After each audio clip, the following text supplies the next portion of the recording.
안녕하세요. 저는 손해사정사로 일하고 있는 43 남성입니다.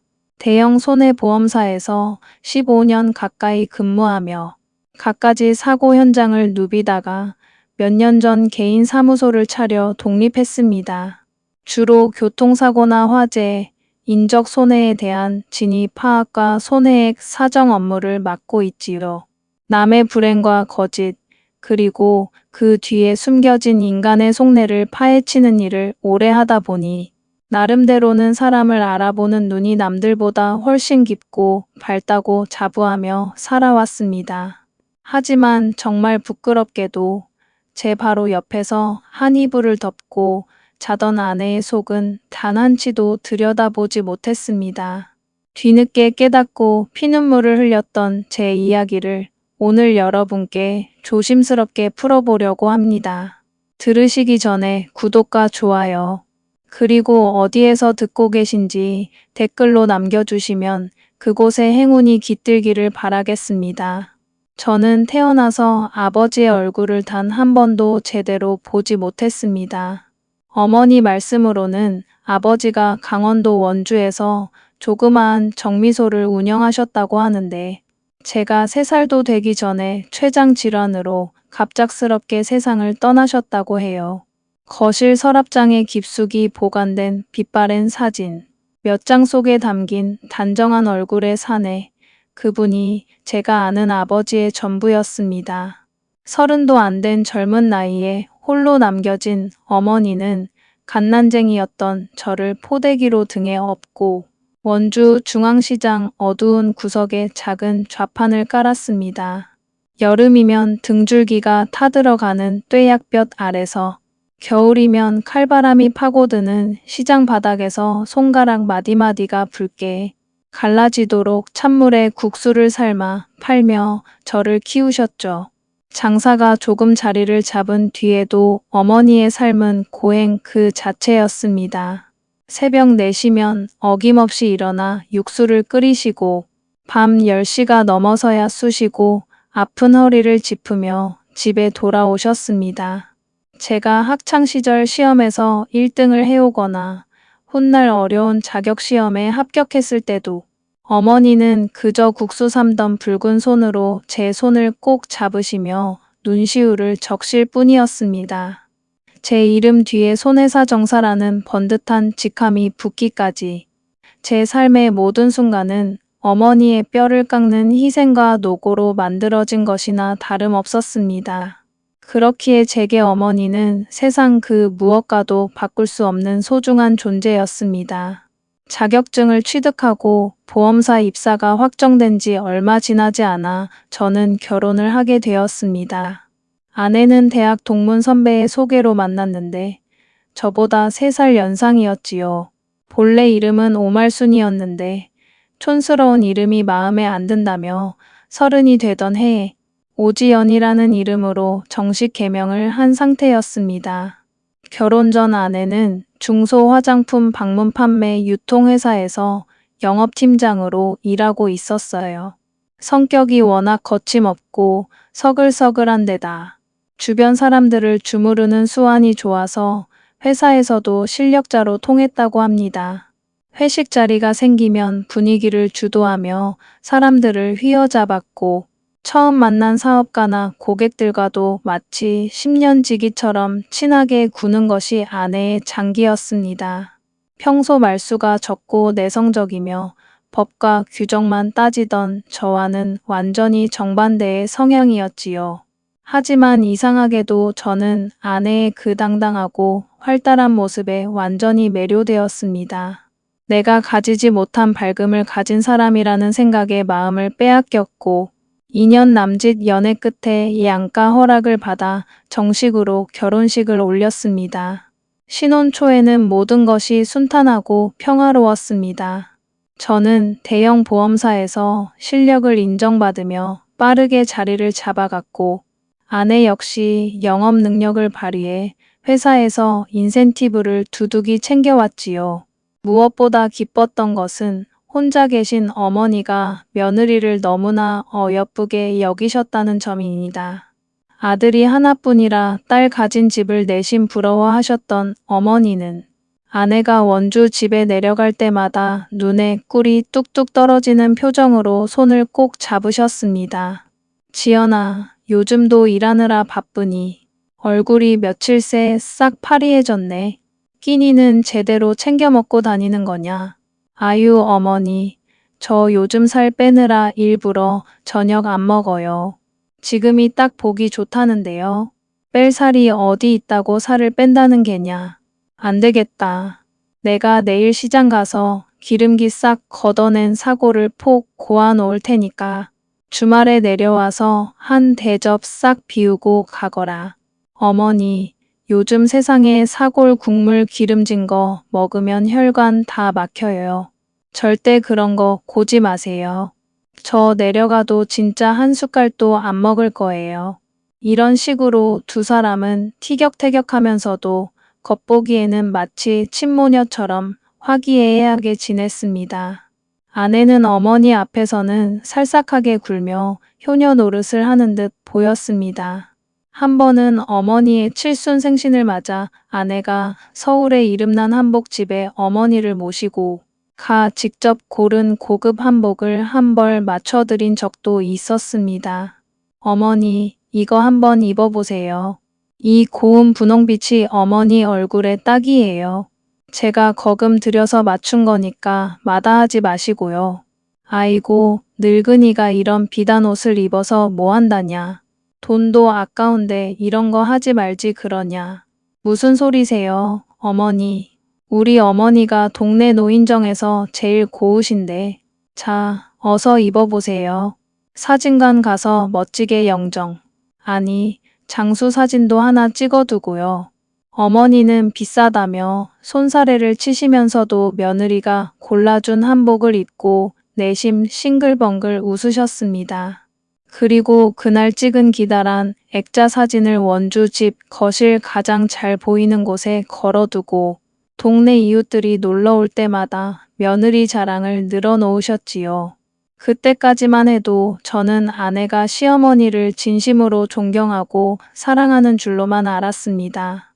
약간 가식적인 구석이 있긴 했지만 며느리가 시어머니에게 격에 없이 다가가는 것이라고 좋게만 해석했습니다. 하지만 그 모든 것은 아내가 철저하게 계산된 연기를 하고 있었던 것에 불과했습니다. 평온하던 저희 가정에 거센 풍랑이 몰아친 것은 그로부터 3년 뒤의 일이었습니다. 원주에 홀로 계시던 어머니에게서 전화가 한 통 걸려왔습니다. 평소와 달리 목소리가 가늘게 떨리고 계셨어요. 다짜고짜 내려올 수 있냐며 찾으시는 목소리에 직감적으로 이상한 기운을 느낀 저는 그날 오후 퇴근길로 곧장 원주로 차를 졸았습니다. 원주 집에 도착해 문을 열었을 때 어머니의 안색은 흙빛처럼 어두웠습니다. 한참을 주저하시던 어머니는 떨리는 손으로 저를 잡고 겨우 입을 떼셨습니다. 민준아, 지난달에 동네 의원에서 건강검진을 받았는데 폐 쪽에 큰 혹이 보인다고 해서 종합병원 가서 정밀 검사를 했단다. 그런데 폐암이라더구나.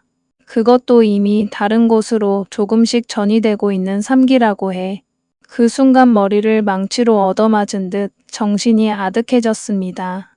평생을 먼지 가득한 시장 바닥에서 연기를 마시며 국수를 삶아 저를 번듯하게 키워내신 어머니인데 이제 숨 좀 돌리고 아들 덕 좀 보시나 했더니 폐암 3기라니요. 다음날 날이 밝자마자 저는 담당 주치의를 만나 소견을 들었습니다. 연세가 많으신 데다 암의 위치가 좋지 않아 수술은 완전히 불가능하고 강도 높은 항암 치료와 방사선 치료를 병행하는 수밖에 없는데 고령의 환자가 그 고통스러운 과정을 견뎌낼 수 있을지 장담하기 어렵다는 절망적인 이야기뿐이었습니다. 엄마, 요즘은 의료 기술이 좋아서 3기라도 항암 치료 잘 받고 관리하면 완치되는 경우가 태반이에요. 딴 생각 마시고 저만 믿고 치료 받으세요. 내가 늙어서 아들한테 큰 짐만 되는 게 아닌가 싶구나. 그냥 이대로 살다가 가는 게 자연스러운 것을. 그런 서운한 말씀 절대 하지 마세요. 제가 무슨 수를 써서라도 엄마 고쳐놓을 테니까 엄마는 그저 견뎌내기만 하세요. 저는 곧바로 서울의 대형 상급병원으로 어머니를 옮겨 치료를 진행하기로 결정하고 집으로 돌아와 아내에게 이 상황을 설명했습니다. 당연히 아내도 함께 걱정하고 방안을 모색할 줄 알았지요. 하지만 제 말을 들은 아내의 반응은 냉담하다 못해 차가웠습니다. 마치 남의 집 건너 아는 노인이 아프다는 소식을 들은 사람처럼 눈 하나 까딱하지 않더군요. 그럼 항암 치료 받으실 동안 서울 병원에 자주 왔다 갔다 하셔야겠네. 한 달쯤 입원하시고 그 다음엔 통원 치료 받으시는 건가? 응, 그래서 말인데 원주에서 매번 새벽마다 왔다 갔다 하시는 건 무리야. 완치 판정 받을 때까지 당분간 우리 집에서 어머니를 모시고 지내는 게 어떨까 해. 당신도 좀 도와주고. 그 말이 떨어지기가 무섭게 아내의 눈빛이 매섭게 변했습니다. 1초의 고민도 없이 차가운 목소리로 단칼에 잘라버리더군요. 그게 무슨 말도 안 되는 소리야. 나도 매일 아침 일찍 출근하고 사업 준비하느라 눈코 뜰 새 없이 바쁜데 시어머니를 어떻게 챙겨? 그리고 나 남이랑 한 집에서 자는 거 절대 못하는 거 당신이 더 잘 알잖아. 그건 절대로 안 돼. 여보, 지금 어머니 목숨이 왔다 갔다 하는 상황이야. 치료받는 몇 달 동안만이라도 우리 집에서 편하게 모시자는 건데 그게 그렇게 어렵니? 안 된다니까. 어머니 아프신 거 불쌍한 건 불쌍한 거고 내가 내 집에서 불편하게 사는 건 별개 문제야. 정 마음 걸리면 병원 근처에 작은 오피스텔이라도 하나 단기 임대로 얻어들여서 왔다 갔다 하게 해. 왜 하필 우리 집이야? 진짜 안 되겠어? 어머니가 당장 돌아가실지도 모르는 판국에 며느리가 돼서 어떻게 그런 말을 해? 난 죽어도 안 돼. 그렇게 어머니랑 끼고 살고 싶으면 나랑 깔끔하게 이혼하고 나가서 사든가. 뭐? 지금 이혼이라고 했어? 그래. 난 시어머니 수발 들면서 한 집에서 살 생각. 눈곱만큼도 없어. 정 모시고 싶으면 오피스텔을 얻든가 알아서 해. 그 순간 아내에게 남아있던 마지막 정남이까지 싹 달아나 버렸습니다. 그동안 어머니 앞에서 비단 한복을 맞춰드리며 살갑게 굴던 그 모든 행동이 철저하게 계산된 거짓 연극이었음을 깨닫는 순간이었습니다. 자신이 손해보지 않을 때만 친절한 척하고 막상 손이 가고 희생이 필요한 순간이 오자 본색을 드러낸 것이지요. 분통이 터져 당장이라도 뺨이라도 때리고 싶었지만 병마와 싸워야 하는 어머니를 두고 집안 싸움을 벌일 여력이 없었습니다. 결국 저는 병원에서 차로 10분 거리에 위치한 깨끗한 오피스텔을 제 명의로 계약하여 어머니를 모셨습니다. 어머니에게는 서울 아파트가 너무 시끄럽고 병원 다니기에는 이 오피스텔이 훨씬 편해서 일부러 구한 것이라고 거짓 핑계를 대야만 했습니다. 그 후 몇 달 동안 어머니의 잔혹한 항암 치료가 시작되었습니다. 독한 약이 들어가자 어머니는 머리카락이 뭉텅이로 빠지고 음식을 전혀 삼키지 못해 구토를 반복하셨습니다. 저는 낮에는 손해사정 사무실에서 사고 조사를 하고 밤에는 오피스텔과 병원을 오가며 어머니의 수건을 적셔드리고 죽을 써 올렸습니다. 그렇게 피를 말리는 간병이 이어지는 동안 아내라는 여자는 시어머니 병문안을 단 한 번, 그것도 겨우 10분 동안 음료수 한 박스를 들고 찾아온 것이 전부였습니다. 전화로 안부를 묻는 일조차 가뭄에 콩 나듯 했지요. 그런 와중에 아내는 돌연 다니던 회사에 사직서를 던지고 자신만의 사업을 시작하겠다고 선언했습니다. 고급 수입 의류와 골프웨어를 취급하는 편집숍을 크게 차리겠다는 것이었습니다. 당시 어머니의 병원비와 간병비로 매달 수백만 원씩 나가고 있던 상황이었기에 저는 아내의 무모한 결정이 몹시 불안했습니다. 마침 고등학교 동창이자 법률 사무소를 운영하는 변호사 친구 박현수를 만나 술 한 잔을 기울이며 이 사정을 털어놓았습니다. 친구 현수는 내 이야기를 가만히 듣더니 잔을 내려놓으며 심각한 표정으로 경고하더군요. 민준아, 내 말 잘 들어라. 자영업이라는 게 초반에 겉화려하게 시작해서 매장 늘려가는 거 아주 위험한 신호다.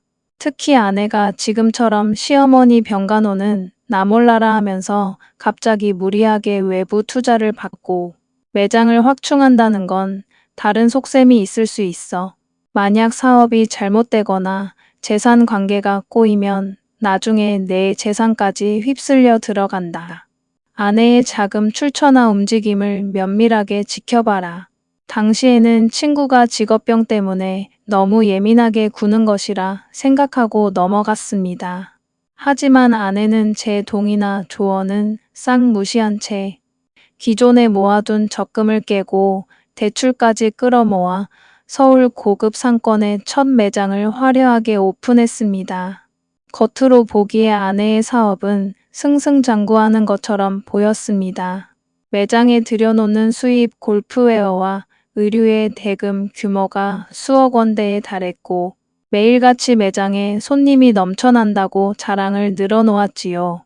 하지만 사업이 커질수록 아내의 외박과 수상한 행적은 점점 더 심해졌습니다.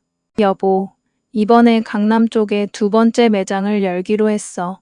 그리고 조만간 지방에 3번째 매장 자리도 알아볼 거야. 이번에 들여오는 프랑스 수입 원단 의류들이 대박이 났거든. 여보, 너무 무리해서 확충하는 거 아니야? 그 많은 투자금이랑 매장 임대료는 다 어디서 감당하려고 그래? 걱정 마.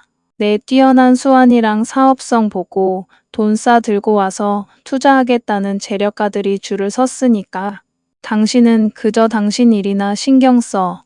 친구 현수의 경고가 자꾸만 귓전을 맴돌았지만 이미 제 말을 들을 아내가 아니었습니다. 그러던 중 어머니의 생신이 다가왔습니다. 비록 오피스텔에서 외롭게 투병 중이셨지만 아들로서 어머니의 생신을 그냥 넘길 수는 없어 아내에게 조심스럽게 말을 꺼냈습니다. 이번 주 토요일이 엄마 생신이야.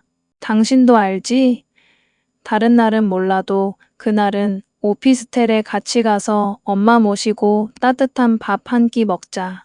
아, 이번 주 토요일 어쩌지? 나 그날 대형 수입 거래처 대표들이랑 골프 모임 겸 중요한 저녁 약속이 있는데 뭐 시어머니가 암 투병 중이시고 생신인데 거래처 모임 때문에 못 가겠다는 거야?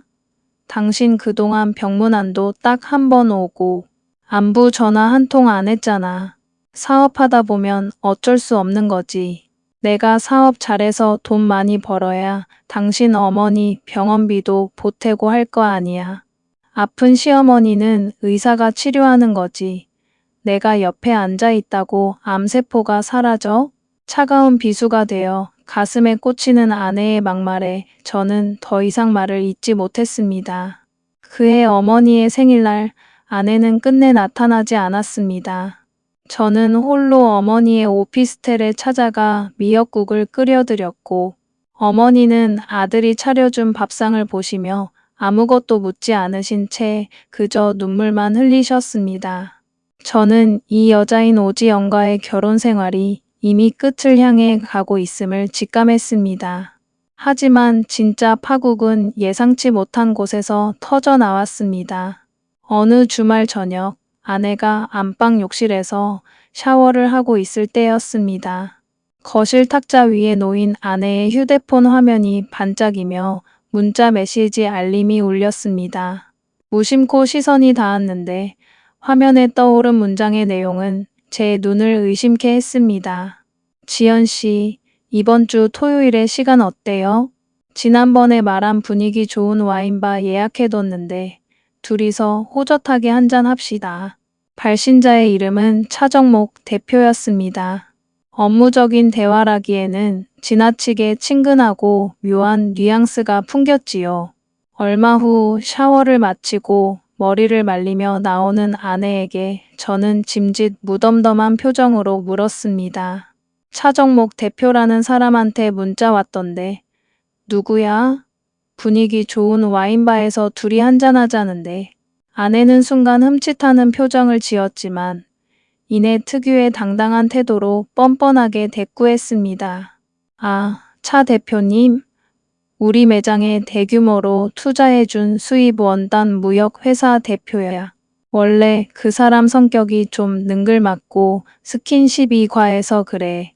신경 쓰지 마. 아무리 투자자라지만 주말에 단둘이 와인바에서 만나자는 건 좀 이상하지 않아? 당연히 다른 투자자들이랑 매장 매니저들도 같이 보는 자리지. 당신은 왜 그렇게 사람이 소심하고 의심이 많아? 다 사업 연결고리 만드느라 고생하는 사람한테 고마워하진 못할 망정. 더 이상 추궁하면 치졸한 사람으로 몰아세울 것이 뻔했기에 일단 입을 다물었습니다. 하지만 심증은 확신으로 변해가고 있었지요. 그리고 며칠 뒤 제 개인 사무소에서 함께 근무하던 손해사정 보조 직원 김도현 군이 퇴근 무렵 머뭇거리며 제 방으로 들어왔습니다. 소장님, 사실 말씀드릴까 말까 고민을 많이 했는데요. 지난주 주말에 제가 가족들이랑 속초로 여행을 다녀왔습니다. 속초? 좋았겠네. 그런데 왜 그래? 도현 씨? 그게 속초의 한 해변가 카페에서 사모님을 뵌 것 같아서요. 어떤 신사분과 아주 다정하게 계시더라고요. 우리 집사람을 잘못 봤겠지. 그날 아내는 매장 직원들이랑 지방에 있는 유기견 보호소로 봉사활동 간다고 했거든.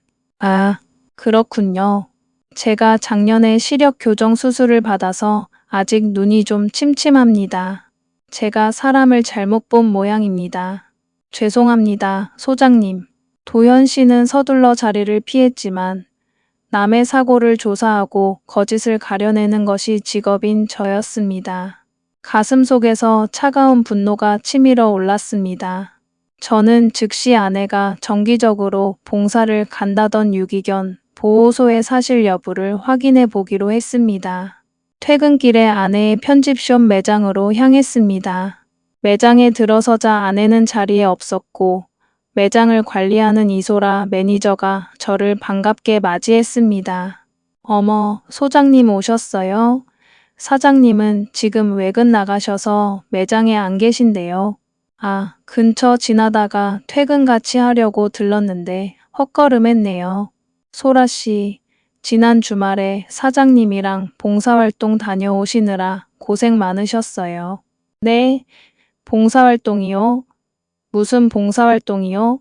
아내 말이 주말마다 매장 직원들이랑 유기견 보호소 봉사 다닌다고 하던데요. 예, 사장님이요? 소장님, 그 유기견 보호소는 시설 문제 때문에 작년에 이미 완전히 문을 닫았어요. 그 뒤로는 아무도 안 가는데요. 이소라 씨는 황당하다는 표정을 짓더니 주변을 살피고는 목소리를 낮추어 조심스럽게 한마디를 더 덧붙였습니다. 사실은요, 소장님. 저도 예전부터 말씀드릴까 말까 고민을 진짜 많이 했는데요. 사장님이 거래처 미팅이라면서 나가시는 날은 이상하게 평소보다 화장이 유난히 진하고 옷차림도 파격적이셨어요. 그리고 전화가 오면 꼭 매장 밖에 멀리 나가서 소근거리며 받으시더라고요. 괜히 제가 남의 가정사에 오지랖 부리는 것 같아 가만히 있었는데 소장님이 물어보시니까 말씀드리는 거예요. 그 말을 듣는 순간 머리끝부터 발끝까지 소름이 오싹 돋아났습니다. 아내는 봉사활동을 핑계대고 거래처 미팅을 핑계대며 제 눈을 속인 채 다른 남자의 품에 안겨 있었던 것입니다. 남의 불륜 사건을 조사하며 혀를 차던 제가 정작 제 집안에서 일어난 배우자의 더러운 외도의 피해자가 될 줄은 꿈에도 몰랐습니다.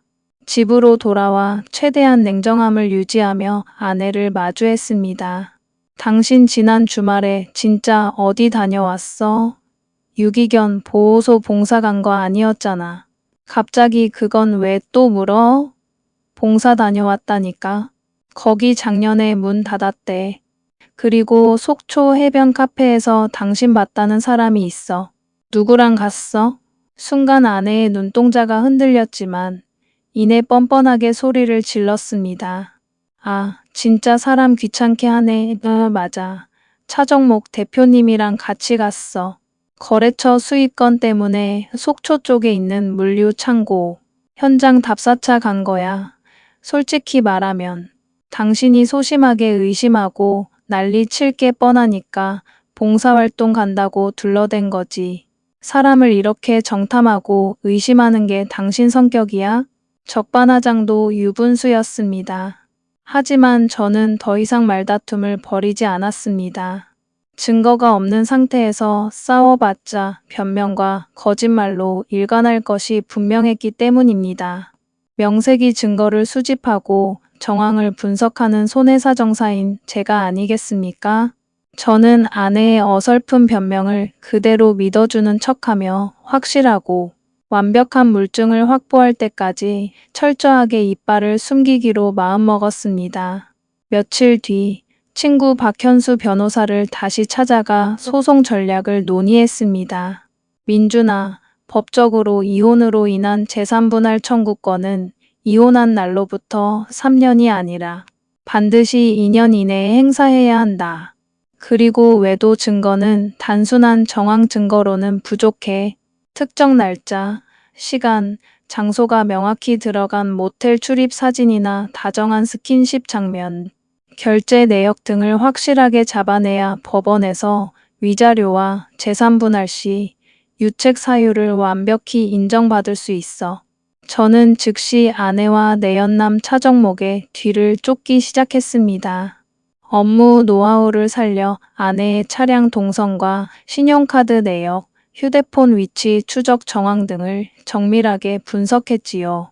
차정목이라는 자는 아내의 말대로 수입, 의류, 무역업을 하는 자가 맞았으나 실상은 허울뿐인 껍데기 회사에 불과했고 고율의 이자를 미끼로 투자금을 끌어모으는 불법 사모펀드 형태의 사업을 벌이고 있었습니다.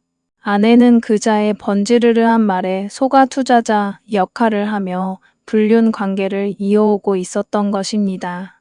두 한패의 행적은 곧 제 카메라와 기록에 속속들이 포착되었습니다. 주말마다 서울 근교의 고급 호텔과 모텔을 드나드는 모습, 속초와 강릉의 고급 리조트에서 팔짱을 끼고 연인처럼 스킨십을 나누는 모습, 차정목이 아내의 엉덩이를 토닥이는 모습까지 단 한 장도 놓치지 않고 고화질 카메라로 담아냈습니다. 속에서 천불이 나고 피가 역류하는 것 같았지만 저는 이성을 잃지 않고 그 모든 증거를 날짜별, 시간별로 정리하여 서류 봉투에 담았습니다. 아내의 사업체는 그 사이 매장을 3개까지 늘리며 겉으로는 상당한 자산을 형성하고 있었기에 이 재산 형성 과정에서 제 명의의 대출금과 기여도가 들어갔음을 입증할 금융 자료도 완벽히 준비해 두었습니다. 아내는 제가 뒤에서 차근차근 칼을 날카롭게 갈고 있다는 사실을 까마득히 모른 채 그저 속초 일로 제가 삐쳐서 침묵하는 줄로만 알고 있었습니다. 그러던 어느 날 저녁 아내가 먼저 거실 테이블에 봉투 하나를 툭 던지며 거만한 태도로 마주 앉았습니다. 민준 씨, 우리 이제 그만 정립하자. 당신의 그 지긋지긋한 의처증도 더 이상 못 참겠고 은근히 암 걸린 시어머니 모시라고 눈치 주는 것도 진짜 싫어. 서로 더 망가지기 전에 깔끔하게 이혼하자. 기가 막혀서 웃음조차 나오지 않았습니다. 자신이 바람을 피우고 있다는 사실을 제가 완벽히 파악하고 있는지도 모른 채 적반하장으로 저에게 유책 사유를 뒤집어 씌우며 이혼을 요구하는 꼴이라니요. 아내는 거기서 그치지 않고 더욱 뻔뻔하게 몰아붙였습니다. 솔직히 말해서 당신도 나한테 남편 구실 제대로 한 거 없잖아. 결혼 생활 내내 당신 머릿속엔 오직 당신 어머니뿐이었어. 내가 얼마나 외롭고 외톨이 같았는지 알아? 당신은 날 아내로 본 게 아니라 아픈 어머니 수발들. 일꾼 하나 더 필요해서 결혼한 거 아니야? 그 궤변을 들으며 저는 가슴속 깊은 곳에서 서늘한 냉소가 흘러나왔습니다. 어머니의 병간호에 마음을 썼던 것은 자식으로서 당연한 도리였거늘 자신의 추악한 외도를 정당화하기 위해 그것을 핑계로 삼는 아내의 속물적인 근성에 소름이 돋았습니다. 아내는 자신이 유리한 고지를 점했다고 착각했는지 재산 문제까지 들먹였습니다. 내가 알아봤는데 우리 결혼하고 나서 늘어난 재산 대부분은 내가 사업 열심히 해서 번 거야. 그러니까 이혼해도 당신한테 줄 재산은 별로 없어. 대신 내가 위자료 청구는 안 할 테니까 당신도 깔끔하게 도장 찍고 나가. 저는 서류 봉투를 천천히 끌어당기며 아내의 눈을 똑바로 응시했습니다. 그리고 나지막하지만 뼈있는 목소리로 입을 열었습니다. 그래, 이혼하자. 이혼해 줄 테니까 도장은 언제든 찍어라. 그런데 재산 분할이랑 위자료는 법대로 정확하게 계산해야지.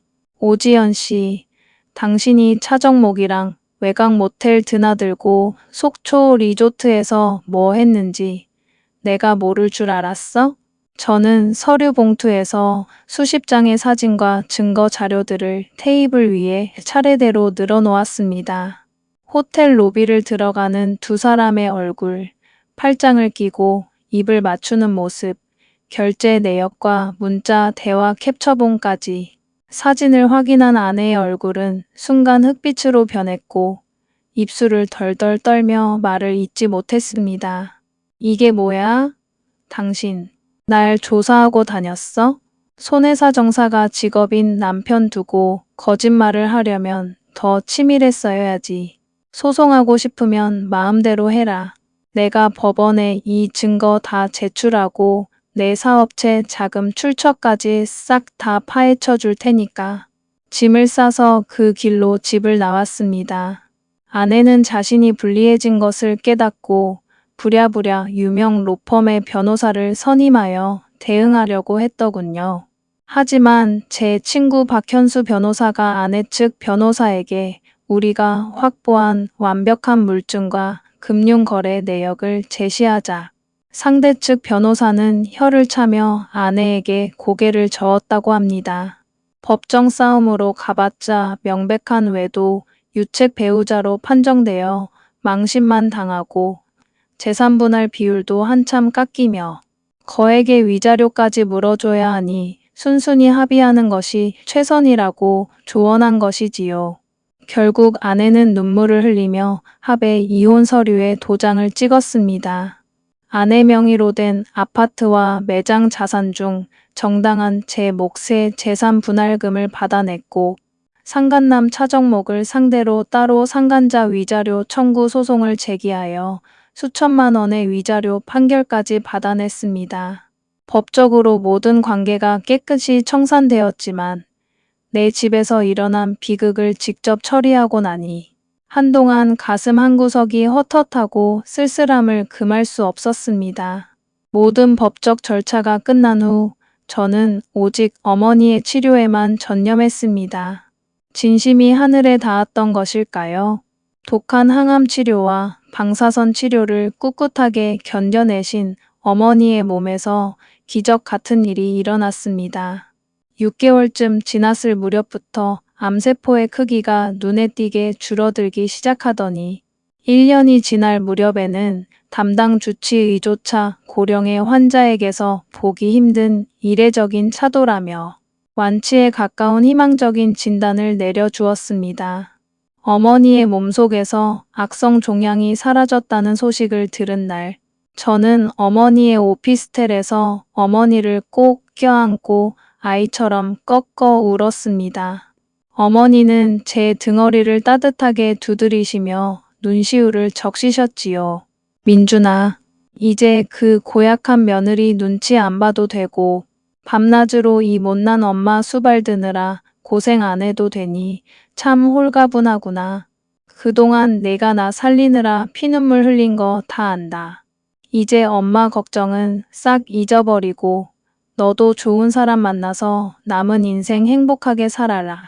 그 따뜻한 한마디에 그동안 가슴속에 쌓여있던 억울함과 서름이 눈 녹듯 사라져 버렸습니다.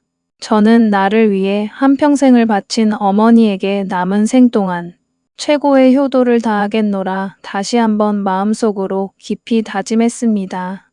그리고 이혼 후 1년쯤 지났을 무렵이었습니다. 모르는 번호로 전화가 걸려왔습니다.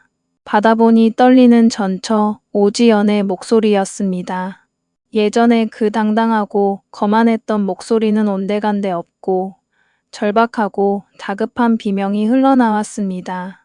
민준 씨, 나 좀 살려줘. 나 진짜 죽게 생겼어. 한 번만 도와줘. 제발. 무슨 일인데 그럽니까?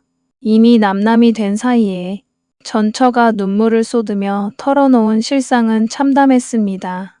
자신이 그렇게 신봉하고 몸까지 바쳤던 내연남 차정목이 알고 보니 대규모 다단계 사기꾼이었던 것입니다. 차정목은 전처의 매장과 명의를 이용해 수십억 원대의 불법 투자금을 끌어모은 뒤 사업이 기울자 자금을 싹 빼돌려 잠적해버렸습니다. 매장 자금은 물론 전처 명의의 통장까지 모두 압류당했고 투자자들은 전처를 공범으로 몰아 사기 및 횡령 혐의로 경찰에 고소한 상태였습니다. 변호사를 선임할 돈조차 없어 구속될 위기에 처하자 손해사정사이자 전 남편인 저에게 염치 없이 도움을 요청한 것이었지요. 저는 차가운 목소리로 단칼에 끊어버렸습니다. 남의 눈에 피눈물 나게 하고 바람 피우며 사기꾼한테 놀아난 건 당신 선택입니다. 죄를 지었으면 감옥에 가서 그 값을 달게 받으세요. 다시는 이 번호로 연락하지 마십시오. 그대로 전화를 차단했습니다.